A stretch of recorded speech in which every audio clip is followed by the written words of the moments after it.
मानो उसमें सुरुचि और अनुराग उत्पन्न करने वाली सुरभि है, सुगंध है। गुरुदेव के चरण का एक स्वरूप यह है। और फिर उसके बाद कहते बंदो गुरुपद पदुम परागा सुरुचि सुभाष समय सुरुचि सुभाष सरस अनुरागा। और फिर वे कहते हैं अमृतमयी जड़ी अम्य मूरिमय चूरन चारु और समन सकल भव रुज परिवारु सुकृत संभुतन विमल विभूति मंजुल मंगल मोद प्रसूति। और फिर जन मन मंजू मुकुर मल हरणी। मनुष्य के मन के दर्पण में जो गंदगी आ गई है, मलिनता आती है, उसको अगर विनष्ट करना हो तो गुरुदेव के चरणों के रज का आश्रय ले। का वो गोस्वामी जी उसको कहते हैं औषधि भी है, दर्पण भी है।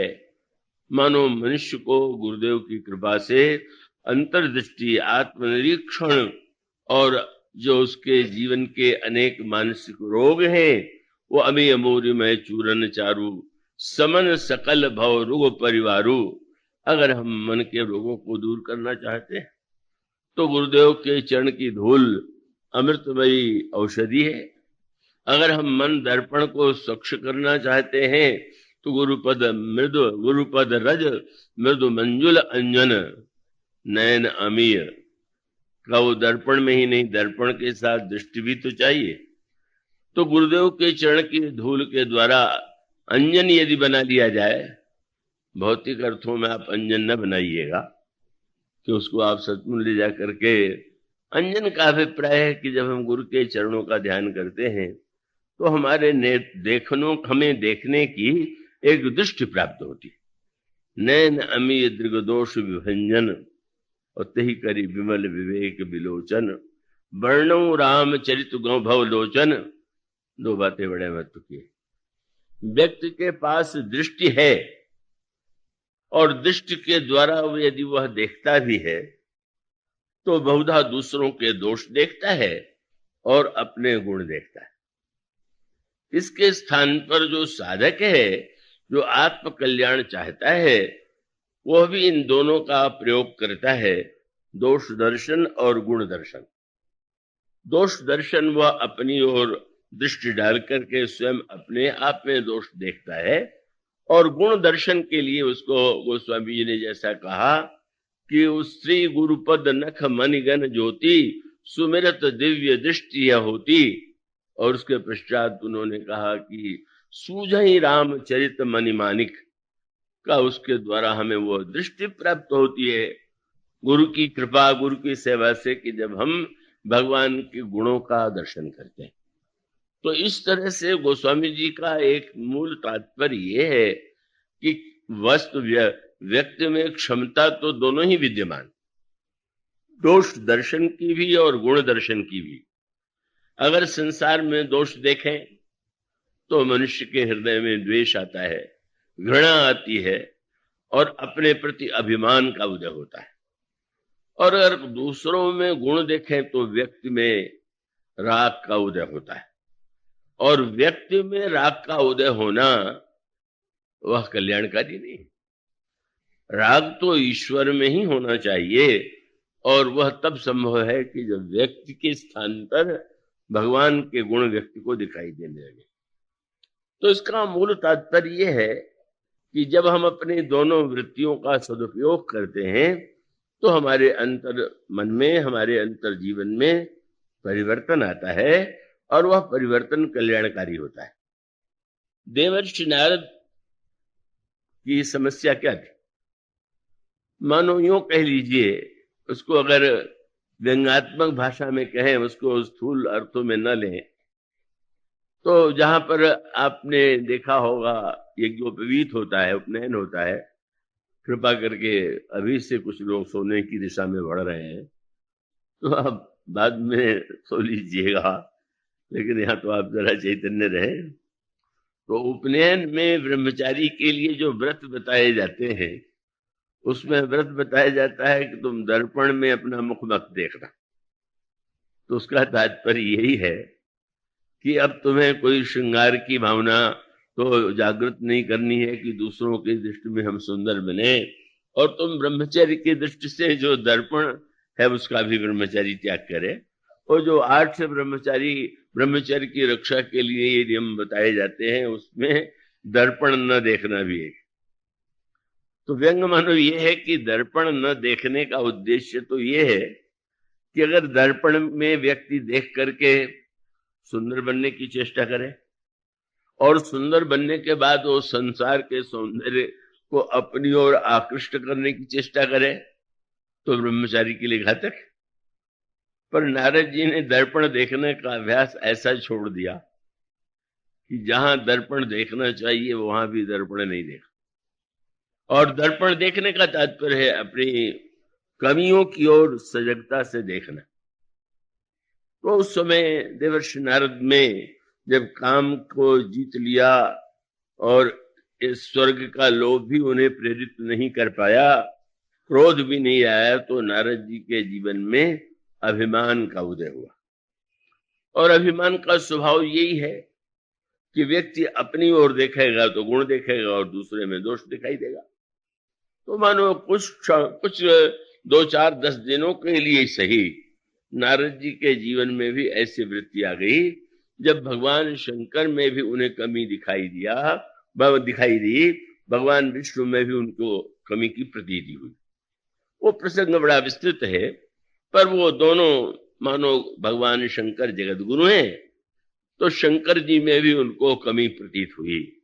जब उन्होंने शंकर जी के सामने अपने काम विजय का वर्णन किया, तो विनम्र भाव से जगत गुरु ने नारद से कहा, नारद, मैं एक ही आपसे प्रार्थना करता हूं कि आपने यह कथा मुझे सुना दिया, पर यह कथा विष्णु भगवान को न सुनाइएगा। बार बार बिनवो मुनि तो ही, जिम यह कथा सुनाए हो मोही, तिमि जनि हरि ही सुनाए हो कबहू। नारद जी ने कहा, मैं तो नहीं सुनाऊंगा, पर अगर वे पूछ दें तो बोले चलो प्रसंग दोहराओ, तब पूछने पर भी मत बताना, छिपा जाना। बस नारद जी को और शंकर जी में अश्रद्धा हो गई।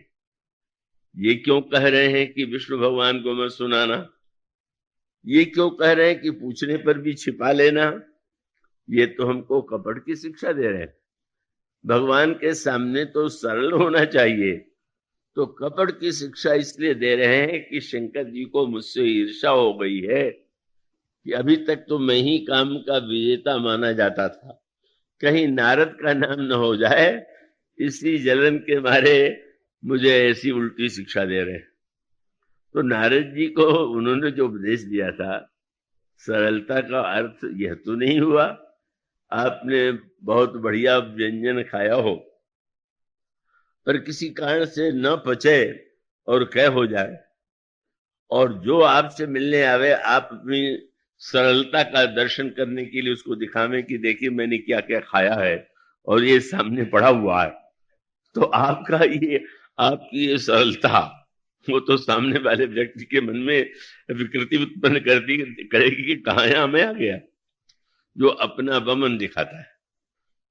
तो ये जो प्रशंसा है जब हो किसी की और वो पचा नहीं पाता तो बमन करता, कहे मैंने जब अपनी प्रशंसा सुनने के बाद दूसरे के सामने वो व्यक्ति स्वयं अपनी प्रशंसा करने लगे, तो भीतर गया और बाहर निकल आया तो कह हो गई, तो बमन हो गया, तो बमन तो दिखाने योग्य नहीं। मानो संकेत था कि कैलाश पर्वत पर तो आपने बमन कर ही दिया, अब क्षीर सागर में भी बमन न कर दीजिएगा। अब जो सर्वश्रेष्ठ स्थान है, और ये कोई और वो भी विचित्र बात है कि आप अपने घर में कह करें तो भी छिपाते हैं और दूसरे के घर में जा करके वहां पर वमन करने लगे, तो मानो एक स्थिति ऐसी आती है। और उस समय लोग समाज के शिक्षण के लिए नारद जी में इस प्रकार की विकृति आई, और वो जब विकृति आती है तो क्षीर सागर भी जाते, और वहां पर जब देखा भगवान को तो भगवान का रूप तो दिखाई ही देता है आपको। शेष सैया पर सोए हुए हैं, लक्ष्मी जी चरणों की सेवा कर रही हैं। नारद जी ने सोचा अब भाई ये भगवान हैं, इनको क्या है, देखो क्या कर रहे हैं, तो पड़े हुए हैं। मैं कहाँ श्रम संसार में भ्रमण करता रहता हूं और सो रहे हैं, पत्नी से पैर दबवा रहे हैं। मन में लगने लगा कि इनमें भी हमारे समान ब्रह्मचर्य त्याग वैराग्य नहीं। और इसीलिए जब नारद की ये दशा भगवान ने देखा तो भगवान ने कहा, उन्होंने कहा महाराज काम ने आक्रमण किया था और वो परास्त हुआ। तो भगवान ने मुस्कुरा करके यही कहा, ब्रह्मचर्य व्रत रत मति धीरा, तुम ही की करई मनोभव पीरा। महाराज आप तो ब्रह्मचारी है, मेरे समान तो आप है नहीं। मानो ईश्वर में भी दोष दिखाई देने लगा। बल्कि बद्रीनारायण में तो एक अनोखी बात सुनने को मिली कि नर नारायण के रूप में भगवान तपस्या करने क्यों गए। उस गाथा का स्वरूप यही है कि नारद जी ने भगवान से कहा कि आपका ये जो क्षीर सागर का जो रूप है, वैकुंठ का रूप है, वो तो व्यक्ति के जीवन में भोग की प्रेरणा देगा, लोग कैसे पवित्र बनेंगे। तो उन्होंने कहा तुम क्या चाहते हो। तब वो तपस्वी के रूप में उन्होंने कहा जा करके हिमालय में तपस्या कीजिए। तो ये माना जाता है कि नर और नारायण के रूप में भगवान बद्रीधाम में विद्यमान है। और नारद जी ने तपस्या की बात कही तो तपस्या का रूप वह माना जाता है। और इसीलिए एक अनोखी बात बद्रीनाथ धाम में यह बताते हैं कि वहां पर कोई व्यक्ति अन्य तीर्थों में आप जाते हैं तो कामना की पूर्ति की भी बात आती है, पर यह कहा जाता है कि बद्रीनाथ जी के दर्शन में व्यक्ति की कोई सांसारिक कामना पूर्ण नहीं होती। यह तो भगवान की महान उदारता है कि अगर नारद ने ऐसा कह दिया तो वो उनके लिए न तो तपस्या का कोई अर्थ है न भोग का कोई अर्थ है, वो तो सबसे परे हैं, पर वो तपस्वी भी बन जाते हैं। और वो स्वयं क्षीर सागर में विद्यमान जिस रूप में रहते हैं वह भी एक अनोखी बात है। कितने महत्व की बात है। एक तो कहा जाता है कि लक्ष्मी अत्यंत चंचला है और कभी एक व्यक्ति के यहाँ टिकती नहीं। तो गोस्वामी जी ने कहा कि भगवान के चरणों में लक्ष्मी जी को देख करके यह भाव नहीं उदित होना चाहिए कि बड़े भोगी और विषयी पत्नी से चरण सेवा ले रहे हैं। मैंने पत्रिका में उन्होंने कहा, यद्यपि परम चपल श्री संतत फिर न रहत कबहू, पर हरि पद पंकज पाई अचल भई, करम बचन मन हूं। वह लक्ष्मी भगवान के चरणों की सेवा करके अपने को धन्य मानती है और वहां उनके जीवन में चंचलता का दर्शन नहीं होता। और इसी प्रकार से भगवान के शेष शैया पर सोने का तात्पर्य यदि भक्ति भावना से लिया जाए तो उसका तात्पर्य तो बड़े महत्व का है। आप थके हुए हो और सोने के लिए किसी कक्ष में जाएं और आपको सांप दिखाई दे जाए तो आप सोएंगे क्या वहां कि चलो कोई बात नहीं है, सांप तो छोटा सा है, हम तो पलंग पर सो ही ले। आप भाग खड़े होंगे। पर कितना आश्चर्य, जिस सर्प की सैया पर भगवान सोते हैं, सैया ही सर्प की, और वह सर्प भी 1000 मुख वाला। तो काल को शैया बनाना यह तो उसी के लिए संभव है जिसके जीवन में काल का कोई भय नहीं। तो भगवान का यह स्वरूप वस्तुतः यह प्रकट करता है कि काल के साकाल से संसार के समग्र प्राणी भयभीत है, पर भगवान की वह शैया है और भगवान वहां विराजमान है। पर जब गुण दर्शन की वृत्ति होती है तो गुण दिखाई देता है, और जब व्यक्ति की दोष दृष्टि हो जाए तो वो दोष दिखाई देता है। तो देवर्षि नारद की उनमें भी अश्रद्धा और फिर उसकी चरम परिणति इसी रूप में होती है कि जब नारद में विश्व मोहिनी की सुंदरता देख करके विवाह की इच्छा हुई, मांगने के लिए सुंदरता भगवान की ओर जा रहे, भगवान से मिल गए, सुंदरता के स्थान पर बंदर की आकृति दे दिया। और जब भगवान ने विश्व मोहिनी का जयमाल स्वयं स्वीकार कर लिया, चले गए, तो रुद्रगणों ने ये कह करके मानो संकेत किया कि यहां आने से पहले यदि आपने दर्पण में देख लिया होता तो शायद आपको उपहास का पात्र न बनना पड़े। पर नारद जी अब दर्पण कहां खोजे? शीशा लेकर के तो साथ में चलते नहीं थे ब्रह्मचारी। तो वो जाकर के तालाब था, उसमें जल था, उसी में मुंह देखने लगे। तो जल में मुंह देखने में भी मुंह दिखाई दे जाता है और दर्पण में भी, और दोनों में एक अंतर। दर्पण बिल्कुल स्थिर रहता है और जल बड़ा चंचल है। जल में एक कंकड़ी पड़ जाए, तेज हवा चल जाए तो भी हिल जाएगा। तो मानो संकेत है कि अपने दोष गुण को यदि देखना है तो चंचल मन में न देख करके स्थिर दृष्टि से, स्थिर विवेक के द्वारा जब हम आत्मनिरीक्षण करते हैं तो हमें अपनी कमियों का भान होता है। पर देवर्षि नारद ने जब देखा और बड़ा क्रोध आया, मैंने सौंदर्य मांगा और उसके बदले में उन्होंने मुझे एक कुरूप आकृति दे दिया। तो अब इतना क्रोध आया कि अब तो बस या तो मैं आत्महत्या कर लूंगा और या तो उनको जाकर के दंड दूंगा। देहियों शाप की मरियो जाई, जगत मोर उपहास कराई। चले जा रहे नारद जी, भगवान बीच मार्ग में मिले, और मिले भी तो कौतुक उन्होंने क्या किया कि भगवान एक और विश्व मोहिनी और दूसरी ओर लक्ष्मी जी, और दोनों के बीच में भगवान खड़े, और नारद जी से उन्होंने तुरंत पूछा, मुनि कहाँ चले विकल की नहीं? मुनि जी कहाँ बड़े व्याकुल होकर के जा रहे? अब इतना क्रोध आया, कितने नासमझ बन गए। सर्वज्ञ कहा जाता है और मैं इन्हीं के पास जा रहा और इन्हीं को दंड देने जा रहा, इन्हीं के करतूत से मुझे एक कष्ट भोगना पड़ा, और इतने भोले बन गए कि पूछ रहे कहाँ जा रहे हैं। पर भगवान ने क्यों पूछ दिया था? भगवान जैसे आप कहीं जाने के लिए चले और उल्टी सड़क पर जा रहे हो और आपके किसी मित्र को पता लगे कि अरे ये तो पूरब जाने के स्थान पर पश्चिम जा रहे हैं, तो कहेंगे भाई इधर कहाँ जा रहे हो? तो भगवान ने नारद से क्यों पूछा? नारद जी जाना चाहते थे भगवान के पास, और उस सड़क को, उस मार्ग को तो छोड़ दिया। किस मार्ग से जा रहे थे? क्रोध में कांपते हुए। तो क्रोध का मार्ग जो है भगवान के लोक में नहीं पहुंचाता है। कहां पहुंचाता है? काम क्रोध मद लोभ सब नाथ नरक के पंथ। माने जाना चाहते हो मुझसे मिलने और नरक के मार्ग पर जा रहे हो, तो मैं ही आ गया बीच में, आप क्यों जा रहे थे? उस समय वह प्रसंग आता है जब नारद जी ने भगवान के लिए कठोर शब्दों का प्रयोग करते हुए ये कहा कि मैं क्या बताऊं, मैं तुम्हारे पुराने इतिहास को भूल गया, तभी मैंने इस प्रकार से तुमसे सुंदरता मांगने की चेष्टा किया। तो तुम्हारा तो सारा इतिहास ही जो है कपट छल ईर्षा आदि से भरा हुआ। अब नारद जी को भगवान में सब दोष दिखाई देने लगा।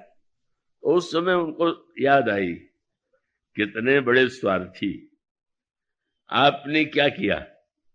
किसी से पूछा जाए कि आपको संसार में कौन प्रिय है तो आप कहते हैं को नहीं शिव समान प्रिय मोरे, शिव के समान मुझे कोई प्रिय नहीं।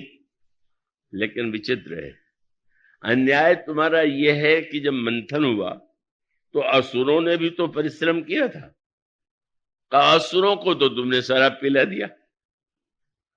तो शायद तुम ये तर्क करने लोगों कि बुरे व्यक्तियों को अमर बनाना ठीक नहीं था, इसलिए अमृत नहीं दिया। पर ये बताओ कि असुर सुरा विष शंकर है, जिनको सबसे प्रिय बताते हो उनको जहर पिला दिया। ये तो तुम्हारा इतिहास है।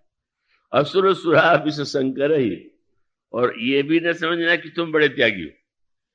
का जब समुद्र में से सुरा निकली तो असुरों को पिला दिया, जहर निकला तो देवताओं से कहा कि शंकर जी से कहो वो पी ले, और लक्ष्मी जी निकली तो तुरंत पहन उनको ले लिया, मणि को स्वयं धारण कर लिया।